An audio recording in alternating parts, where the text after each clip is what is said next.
daawadayaal kusoo dhawaada calansida media fadlan haddii aan ugu cusubtahay subscribe saara kumbeelka furo daawo wararkii ugu dambeeyey ururka al-shabaab oo sheegatay inay 9 qof oo Kenyaan isla markaasina ka mid ah shaqaalaha dowladda Kenya ay si ba'an u xasuuqday isla markaasina soo bixisay faahfaahin dheeraad ah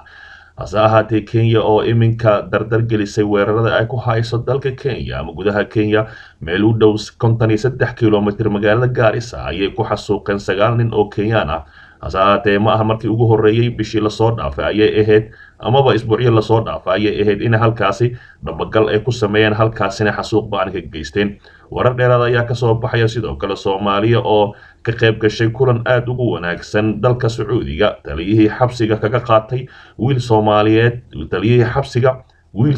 ku haya isla markaasina isbitaalka ugu tabatagay ee ka soo qaatay oo geeriyoodahaas ahaatee waraysi bixiyay qodobadaas ayaa maqlaysaan daawada nala joog kooxda al-shabaab ayaa ka hadashay weerar qorshaysan oo mar kale ay ka fulisay gobolka waqooyi bari ee dalkaasi Kenya hase ahaatee aad ugu soo faantay war ka soo baxay ururka al-shabaab isla markaana lagu baahiyay baraha bulshada internetka ayaa lagu sheegay in weerarkaasi oo ka dhacay duulada lagu magacaabo Harbuul oo qiyaastii 53 kiiloomitir kaga jirta dhinaca kaga beegan Garissa lagu qaaday shaqaale ka tirsan weerarkaas oo lagu qaaday shaqaale ka tirsan xukuumadda Nairobi isla markaasina dalkaasi Kenya sidoo kale qoraal ayaa lagu sheegay in halkaasi lagu dilay ugu yaraan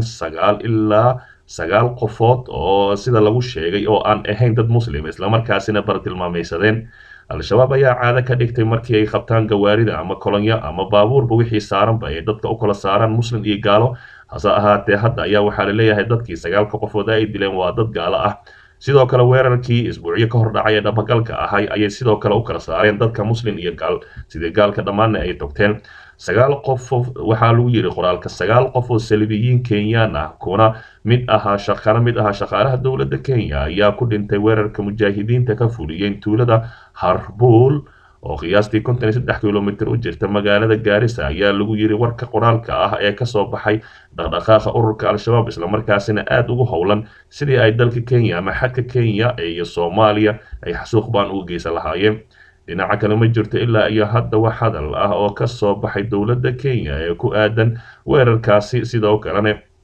ururka al-shabaab ayaa sheegtay in halkaasi khasaare ba'an ay geysteen inta badan kooxda al-shabaab ayaa weeraro ka fuliya gudaha dalka Kenya gaar ahaan deegaanada ku dhow xadka Soomaaliya isla markaasina aad u xasuuqa dadkii halkaasi ay ku arkaan dhawaan ayay ahayd markii weerar dhabagal ahaa oo ay ku qaadeen gaari bas ah oo ay ku dishay ilaa iyo 10 qofood oo Kenyaan ah kuna jiraan saraakiil ka tirsan booliiska dalkaasi sida ay warbaahinta sheegtay hase ahaatee ururka al-shabaab ayaa sii badinaya weerarada joogtada ah ee ku hayaan ciidamada Kenya gaar ahaan iyo dadka basaska ama gawaarida saaran ee u kala goosha Garissa ilaa Nairobi ilaa meel kasta hase ahaatee inta badan dhabagal ayay sameeyaan ururka al-shabaab ayaa maare loo laayahay iyagoona ku guudinaya haddii Kenya dalka Soomaaliya ciidamadeeda ay kala baxdo waxaan joojin doonaa weerarada aan ku hayno ayay sheegeen halkaan naga maqlaysaan waa calansida media fadlan nala joog oo daawararkayna xiga Soomaaliya oo si firfircoon uga qayb qaadanaysa howlaha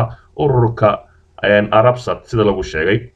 wafdiga wasaaradda boostada isgaarsiinta iyo tiknoolajiyada ay hogaamiye wasiirka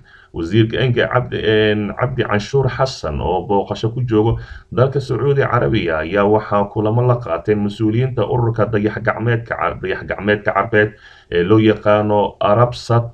oo saldhigiisu yahay magaalada Riyaad ee dalkaasi Sacuudi Carabiya madaxweynaha ahna agaasimaha guud ee Arabsat mudane Engi Khalid Balkhayur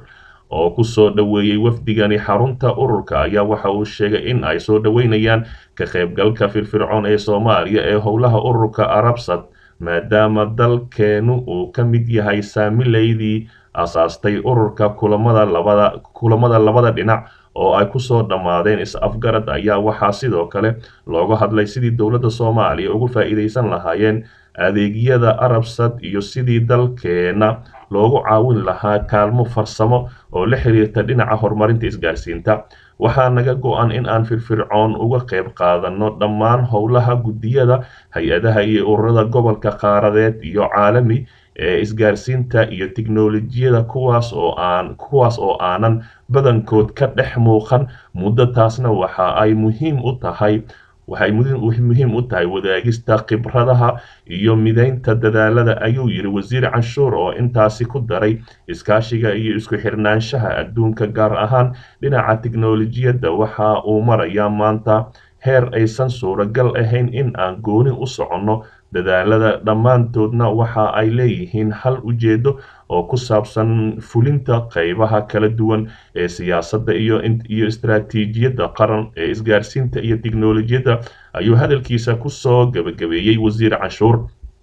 sidoo kale wasiir cashuur wafdiga wasiirka boostada isgaarsiinta iyo tiknoolajiyadda ayaa waxa ay booqasho ku tageen xarunta safaaradda dalkeena ee magaalada Riyaad, halkaasi oo ay kula kulmeen diblomaasiyiin ka howlgala safaaradda. Wasiirka ayaa waxa uu warbixin ka siiyey diblomaasiyiinta xaaladda dalka, howlaha tubta horumarinta dhaqaalaha dalka, gaar ahaan howlaha ay si gaarka ah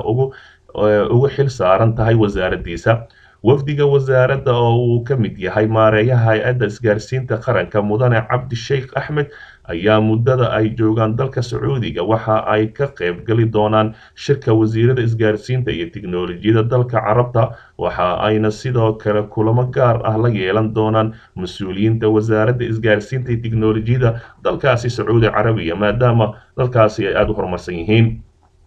dhinaca kale haddii aanu eegno, taliyaha xabsiga dhexe oo ka hadlay bukaankii uu kala baxay isbitaalka islamarkaasina ku geeriyooday oo baraha bulshada si weyn u qabsaday, arrintaasina dad muslimiin ee Soomaaliyeed aad uga naxeen. taliyaha xabsiga dhexe ee Xamar ayaa ka jawaabay muuqaal loo soo dhigay baraha bulshada oo muujinayay isagoo isbitaalka si xoog ah ugala baxayo ruux bukaan ahaa, kaasi oo kadibna dhintay. taliyaha ayaa beeniyey in arrintani ay u dhacday sida loo baahiyey, waxaana uu faahfaahin ka bixiyey sida ay wax u dhaceen. jenaraal maxamed sheekh cumar xirsi oo ah taliyaha xabsiga dhexe ayaa sheegay in ruuxaasi oo ku xukunaa 8 sano xabsi ah si khaldan looga saaray isbitaal ku yaala xabsiga dhexe, islamarkaana la geeyey isbitaal si gaar ah loo leeyahay. halkaasi waxaa ka yar 40 daqiiqo uu sheegay inuu uga daba tagay. hase ahaatee sargaalkani ayaa aad u jixin islamarkaasina naxariistii ka guurtay. taliyaha ayaa sheegay in markii uu ninkaasi ka soo qaaday isbitaalka ay geysteen ehelkiisii uu toos u geeyey isbitaalka Martini magaalada Muqdisho, isagoo 2 maalin kadib halkaasi ku geeriyooday. ninkan oo isdifaacaya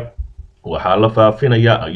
faafinayaa waa waxaan looga xishoonayn qarannimada, dadnimada iyo damiirka. ninkaasi dhintay waxaa markii hore isbitaalka lagu geeyey si qalad ah, waxaa lagala baxsaday uu yidhi xabsiga iyadoo nin dhakhtar ah oo ciidanka asluubta ah la adeegsanayo. kadibna marka ogaaday waan ka daba tagay iyadoo ciidanka gacantiisa laga baxshay oo aan u fahmay in lala baxsan rabo, waayo reerka ninkaasi in badan ayay horay isugu dayeen inay la baxsadaan, wuxuuna ahaa nin loo haysto burcadnimo, waxayna horay maxkamadda ugu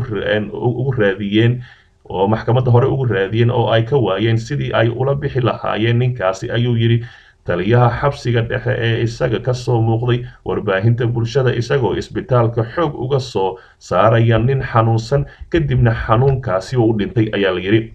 hase ahaatee ninkaani waa ka muuqatay inuu isdifaacaya. taliyaha waxa uu sheegay in markii uu uga daba tagay isbitaalka la geeyey uu weydiiyey ehelkiisii sababta loogu soo saaray isbitaalka uu ku ogaa ee dowladda maamulaysay, uu ka waayay jawaab uu ku qanco, taasina ay ku kaliftay inuu ku soo celiyo isbitaalka ay dowladdu maamusho ee Martini, halkaasi oo uu sheegay in maalinkii hore uu soo hagaagaya caafimaadkiisa, balse xanuun ku soo booday maalinkii dambe uu halkaas ku geeriyooday, ama maalintii 16 ay ahayd saacaduna ay ahayd 5 saac ayuu yidhi ay halkaas ku geeriyooday. ninka dhintay oo lagu magacaabi jiray xasan kurtun calasow ayuu sheegay in taliyuhu inuu qabay xanuunka macaanka ama sokorta keliya, islamarkaana uu hayo caddaynta warqadiisa caafimaadka oo ay ku qoran yihiin xilliga uu geeyey isbitaalka Martini oo ah isbitaalka sharciga ah ee lagu daaweeyo maxaabiista ku xanuunsan xabsiga dhexe dowladdan ay maamusho. ehelada marxuumka dhintay ayaa iyaguna madaxda ugu sarreysa dowladda ka dalbaday inuu cadaalad helo xasan kurtun calasow oo ay sheegeen inuu u dhintay daryeel la'aan caafimaad oo uu sabab u ahaa taliyaha xabsiga dhexe sida ay hadalka u dhigeen. hase ahaatee xaaladaasi ayaa cirkis ku shareertay kadib odayaashii oo soo hanjabay islamarkaasina sheegay in ay qasab tahay ninkaasi manaxa ah, islamarkaasina maxbuuskaasi sabab u yahay inuu dilay in dharka laga dhigo tallaabo sharci ka baxsana laga qaado dowladdana ayna siiso magdhow ayay dhaheen hase ahaatee weli maysan ka soo hadlin taliyayaasha ugu sarreeya asluubta iyo madaxda kale ee dowladda federaalk soomaaliya maadaama odayaashani ay aad u caraysnaayeen islamarkaasina u guudinayeen dowladda federaalk soomaaliya gaar ahaan taliyahani hase ahaatee dadka inta badan muuqaalkaasi daawaday ayaa ku sheegay in aad looga naxo islamarkaasina nin bukaan ahaa oo islamarkaasina oksijiinka ku xirnaa si khalad ah loogu furay islamarkaasina gaariga asluubta dabadaba loo geliyay hase ahaatee warkaasi warkay xiga ayaa daawan doontaan daawadayaal nala joog calan sida tiim ka mid noqo